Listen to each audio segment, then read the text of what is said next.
Series சர்க்யூட்டில் எந்த statement ஃபால்ஸாக இருக்கும் அப்படின்னு சொல்லியிருக்காங்க. இந்த மாதிரி கொஸ்டின்ஸ் கேட்கும்போது நம்ம முக்கியமாக பார்க்க வேண்டியது பார்த்தீங்கன்னா, இதில் ட்ரூ ஸ்டேட்மெண்ட் கேட்குறாங்களா இல்லை ஃபால்ஸ் ஸ்டேட்மெண்ட் கேட்குறாங்களான்றது தெரிஞ்சிருக்கணும். இந்த கொஸ்டினை பொறுத்த வரைக்கும் ஃபால்ஸ் ஸ்டேட்மெண்ட் கேட்டிருக்காங்க. சீரிஸ் சர்க்யூட் பொறுத்த வரைக்கும் நம்மளுக்கு ஞாபகம் வேண்டியது பார்த்தீங்கன்னா, கரண்ட் வந்து சேமாக இருக்கும். ஈச் ரெசிஸ்டர் வழியாக ஃப்ளோ ஆகிற கரண்ட் வந்து சேமாக இருக்கும்.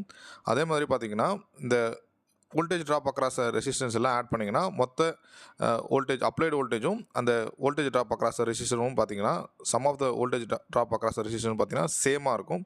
ஸோ அதுவுமே வந்து கரெக்ட் தான். ஸோ கரெக்டான ஸ்டேட்மெண்ட் வரக்கூடியது பார்த்தீங்கன்னா current flowing through the each resistor வந்து சேமாக இருக்கும். அடுத்தது பார்த்தீங்கன்னா applied voltage is equal to the sum of the voltage drops across the individual resistance, அதுவும் ட்ரூ தான்.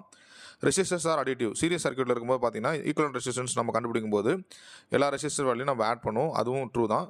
இந்த கொஸ்டினை பொறுத்த வரைக்கும் நம்மளுக்கு ஃபால்ஸ் ஸ்டேட்மெண்ட் கேட்டிருக்காங்க. ஸோ ஃபால்ஸ் ஸ்டேட்மெண்ட் பொறுத்த வரைக்கும் பார்த்தீங்கன்னா voltage drop across each resistor வந்து சேம்னு சொல்லியிருக்காங்க. இது வந்து ஃபால்ஸ் ஆக்சுவலாக, சரிங்களா? ஸோ அதனால் இந்த கொஸ்டினுக்கான கரெக்டான ஆப்ஷன் வரக்கூடிய பார்த்தீங்கன்னா ஆப்ஷன் ஏல இருக்கிற